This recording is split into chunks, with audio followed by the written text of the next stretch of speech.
Tensura What If? Silver Timeline by CBCTEBAS Chapter 34 Original Angels. You know me? Asked Lei looking at the eye. It would be more correct to say, this one can sense what Lady Seraph is. The voice corrected Lei. It pleases this one to see this one's creator's final manifestation of our angels, the pinnacle, the Seraph. Creator huh? You remember Veldanava-sama? Lei concluded based on their conversation. This one and the others not only remember the creator, this one has been ordered to watch over this universe by the creator. The voice said with a proud tone. Others? Lei repeated. Indeed, this one and the others were created thousands of years ago to watch over the universes the creator made. So you're the original overseers of universes. While it honors this one to hear Lady Seraph state that, this one is not. This one is merely watching, only allowed to interact when the universe is in the verge of destruction. Otherwise this one merely watch as time progresses, the voice said. I see. Lei nodded in understanding. If Lady Seraph has honored this one with her presence, does that mean the creator has new orders for this one? The voice asked with a hint of happiness in its voice. Unfortunately no, Lei explains to the eye why she is here, and about Rimuru being the overseer granted by Veldanava. This one understands. It would seem as this one presumed. The creator has forgotten this one. The voice said with a sad tone. The eye lost the excitement it once had. If you'd like, I could talk to Veldanava-sama about you and the others. Lei suggested looking at the eye with pity. With her ultimate skill she can empathize with all creatures that possess emotions. The eye in front of her is someone that has been alive for so long, emotions have sprouted. That would hinder Lady Seraph's work. This one could not possibly disturb Lady Seraph as this one is already doing. The voice said, though its tone betrays it as Lei sense expectations. Don't worry about it. I am doing it on my own will. Besides, my master is someone who wouldn't mind what I do. Lei reassures the eyes. Lei opened a gate towards the cardinal world and waved her hand to the eye. I'll tell you immediately what we have talked about. This one thanks the primordial one. Lei passed through the gate and started flying towards Veldanava's home. Lei? It's been decades. Did you need something? Veldanava asked as he saw Lei. Hello Veldanava-sama. Lei bowed. Actually I have something to talk to you about. Lei explained about the angels he had ordered to watch universes. Oh, they still live? Veldanava said with a surprised tone as the two sat down to two chairs in the gazebo. You remember them? Lei asked, curious by Veldanava's surprise. Of course I do. They are the prototype to you primordials, or more specifically the entire angel race. Veldanava explained. So that's what he meant with creator's pinnacle of angels. Lei voiced out, taking her cup and taking a sip. So how many of them are left? Veldanava asked curiously. Huh? What do you mean by that? How many are there to begin with? I've only met one, Lei questioned. I think I made. Veldanava placed his cup down and thought deeply. 5 cherubim and 10 thrones. The rest lower-ranking ones should be in the million in total. Lei was wide-eyed by the revelation, that many of them. Ah, but they're spread out, so the number is reasonable actually. Veldanava reasoned, looking at Lei's shocked face. The cherubim and thrones guard one universe each. The rest of the angels are distributed to other universe in groups of 10,000 per universe.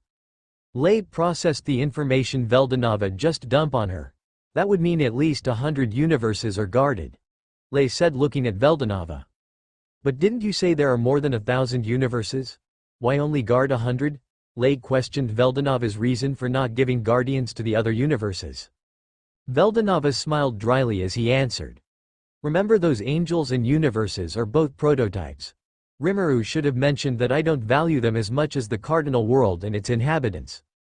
I was done with experimenting in what they can and can't do. I gave them jobs since I didn't want to kill them unnecessarily. Lei's aura flared, destroying the gazebo in the process. 3 seraphim rushed and have their blades at Lei's neck. Calm down Dino, you too as well. For someone as lazy as you sure can travel to the heavenly star palace from the cardinal world really fast. Veldanava said with a wry smile to the seraphim. The seraphim not letting their sights leave Lei as they lowered their weapons. Meanwhile Lei can be seen glaring at Veldanava. I'm surprised, do you care for them that much? Veldanava asked curiously. I thought Rimuru is the only thing that can make you draw your sword at me.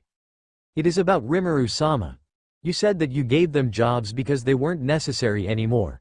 Is that how you see Rimuru-sama as well? Lei angrily answered. Wait, you misunderstand, Veldanava said. I don't think of Rimuru like that. Calm down and think about it. I gave him a name, have my younger sister at his side, and I don't even know where he is right now doing who knows what. Do you think I don't value or trust him that I'd throw him away? In fact, I'm offended. I see him as a friend, Veldanava explained, crossing his arms. Lei sighed and sat down. The other seraphim returned to the cardinal world except for Dino, who stayed behind, standing behind Veldanava. I'm sorry for my outburst. I wasn't thinking clearly when I noticed the similarities of their situations. Rimuru-sama is taking his job seriously, and when I thought it was for nothing I blanked out. Lei said, bowing her head, apologizing sincerely. For someone with ultimate skill. Cassiel, I guess this checks out. Whatever, I don't mind. If someone I thought that highly was doing their best as well and someone said that, I would be angry too. About those angels. Do they have to continue watching over the universes? Lei asked. Rimuru-sama said he needed more people and those angels can be useful for him. Veldanava, understanding what Lei is getting to, replied. They don't necessarily have to. If you want, you can recruit them under your wing. Tell them I give them permission. I see, thank you once again. Don't think too deeply on Lei's action here. I did it only based on her character. Obviously she'd get angry, also to introduce Dino in the story. And that's how it went. Lei finished retelling the events to the eye in the sky. Something wrong? Lei asked, tilting her head. This one cannot comprehend that an angel of the Creator can oppose the Creator like that, especially from a primordial. The voice said, astonished by what he heard. I'm unique. That was all Lei said and would say to the eye. This one sees, no matter. If Lady Seraph would be so kind as to accept this one under Lady Seraph's patronage, this one would be honored to serve a primordial such as Lady Seraph. The eye closed and started to disappear from the sky. Soon a blinding light started to appear in the sky and descended to the ground. A man with 4 different heads appeared from the blinding light. He took a knee as he touched the ground, lowering his head with his gaze looking at the ground. This one is one of only 5 cherubim of the prototype generation of angels. The name this one was bestowed upon is Gamaliel, with the title of Angel of Protection and Strength, the man said while prostrating. Once again this one humbly asked to be placed under Lady Seraph's wing and serve Lady Seraph to the end of this one's existence. And to that eye, one of only 8 seraphim of the cardinal generation. The name bestowed is Lei. Accept your request. Lei replied with a calm and serene voice matching the mood. This one lives to serve. Once the formalities are finished, the two talked about the rest of the angels of the prototype generation. This one has been capable of communication with the other cherubim and thrones before. Now however, this one could only contact 2 thrones and no one else. Please forgive this one's incompetence, Gamaliel apologized. No need. To be able to communicate with 2 thrones from a different universe is already amazing. Lei reassured Gamaliel, to which he simply accepted the compliment. While this one can communicate with them, unlike Lady Lei, this one cannot travel to other universes. This one and the others merely converse to circulate information. Not to worry, we have been through many universes. Do you know the coordinates of their universe? Lei asked.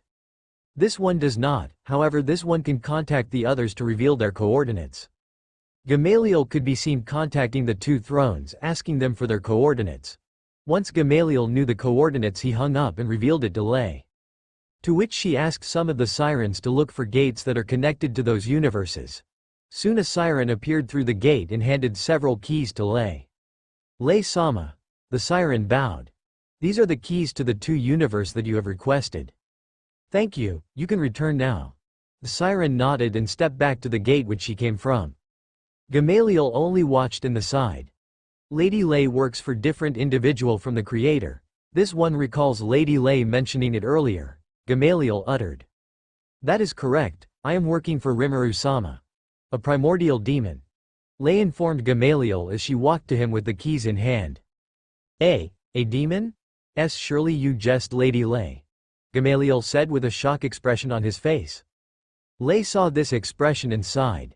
If there are prototype angels, then prototype demons would have been born as well.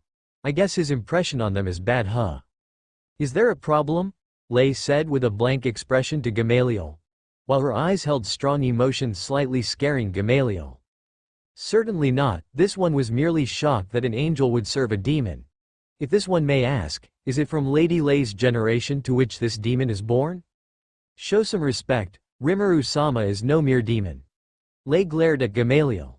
He shuddered under her gaze and looked down to break free from eye contact. This one apologizes, Lady Lei, this one was merely war. Your worries are not needed. If you serve me, you must learn to respect my master as well. Understood? Lei stated. Understood. Lei used one of the keys to recreate a gate from thin air. Come. Gamaliel followed silently behind her. Soon the two are walking in a world filled with floating islands. How will this go then, Gamaliel? Lei looked to Gamaliel's direction, asking what they should do next. Gamaliel bowed his head and stepped forward. Lady Lei need not do anything. This one has already contacted the one that presides this universe. Apollyon, we are here. Quickly, before Lady Lei loses her patience waiting. Internally, Gamaliel was panicking with knowing in just a few minutes after serving how scary Lei is when angered. I am coming, Lord Gamaliel. Soon a man wearing a white suit appeared in front of the two, an astronomical sphere with eyes floating where the head should be. The man who appeared immediately kneeled to the two in front of him. Lord Gamaliel, I have come as per your summons. If I would presume, the one with you to be Lady Lei? He asked while still kneeling. Indeed, Apollyon, Lady Lei here is a primordial seraph of the Creator. Gamaliel presented Lei to Apollyon. I am honored to be in your presence, Lady Seraph. Apollyon stood up. Have you been given the details of why I am here? Lei went straight to the point. I have been given the details of everything that is needed to be known. Lord Gamaliel has vowed to serve Lady Seraph, and this Lady Seraph wishes for my servitude as well. Apollyon answered Lei's question politely. In your answer, do not be pressured, as I do not want subordinates who do not follow me willingly. Lei made sure to make this clear, subordinates that are forced to submit will only be a burden than an asset. I am one of only 10 thrones of the prototype generation of angels. The name this one was bestowed upon me is Apollyon. With the title of Angels of the Abyss. I humbly accept to be under your servitude. I, one of only 8 seraphim of the cardinal generation. The name bestowed is Lei. Accept your request. Lei replied. I thank you for accepting, Lady Lei. I live to serve. Serve you shall. The three of them went to the next world by opening another gate. Gamaliel and Apollyon followed behind Lei. After passing through, a person is already waiting for them. How do you know where to wait? Lei asked curiously. Mitzriel was contacted by Lord Gamaliel of Lady Seraph's next coordinates. Mitzriel hurriedly came and awaited for Lady Seraph's arrival. The person said, speaking in third person. She was a person that has blindfolds in her eyes and rings with eyes at the top of her head. She has her hand in a praying position as she weeps. Finally, Mitzriel can once again be of use to someone Mitzriel deems its master. Mitzriel immediately got on both her knees, maintaining her praying hands as she bows. Mitzriel is one of only 10 thrones of the prototype generation of angels. The name this one was bestowed upon is Mitzriel. With the title of security and intelligence. I humbly request to be of use to Lady Seraph. Lei nodded. I, one of only 8 seraphim of the cardinal generation. The name bestowed is Lei. Accept your request. Ah, Mitzriel thanks Lady Lei's generosity. Mitzriel weeps tears of joy. Now that you two are recruited, this one ask. Do you have any contact with THW others? Gamaliel asked the 2 thrones. Mitzriel raised her hand before speaking. Mitzriel was contacted by both Candaliel and Cherubiel around 100 years ago. The others looked at Mitzriel's direction. What did they say to you? Apollyon asked.